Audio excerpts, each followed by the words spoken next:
যে হত্যাকারী যেই মারুক, সে যেই হোক, হত্যাকারী বিচার বাংলাদেশে মানিতে হবে। আমাদের স্পষ্ট বার্তা, আমাদের পার্টির সিনিয়র যুগ্ম মহাসচিব স্পষ্ট বলেছেন, আমাদের ভারপ্রাপ্ত চেয়ারম্যান বলেছেন, তার বিচার বাংলাদেশের মাটিতেই হবে। আমরা সেটাকে অবশ্যই চাই, বিচার হোক, কোনো হত্যাই ভালো না। কিন্তু এটাকে নিয়ে একটি গোষ্ঠী ঘোলা পানিতে মাছ শিকার করার পরিকল্পনা তারা করছে, এটা কোনো সঠিক না। বাংলাদেশের মানুষ এটা কখনো সহজভাবে মেনে নিবে না। আমি আবারও হুঁশিয়ার করে দিতে চাই, আপনারা নির্বাচন নিয়ে যদি বানচাল করা অথবা নির্বাচনকে পিছিয়ে দেওয়ার জন্য ষড়যন্ত্র করেন, বাংলাদেশের জনগণ সেটা কখনো মেনে নেবে না। কারণ জনগণ 14 সালে নির্বাচনে ভোট দিতে পারেনি, 18 নির্বাচন দিতে পারেনি, সর্বোপরি 24-এ নির্বাচন দিতে পারেনি।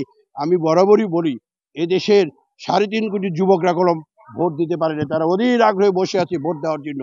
এই নির্বাচনকে নিয়ে যদি আপনারা একটা উছিলা তাল বাহানা করে নির্বাচনকে মনে করে নির্বাচন পিছিয়ে দিবেন, এটা কোনো মানুষ কখনো সেটা ভালোভাবে দিবে না।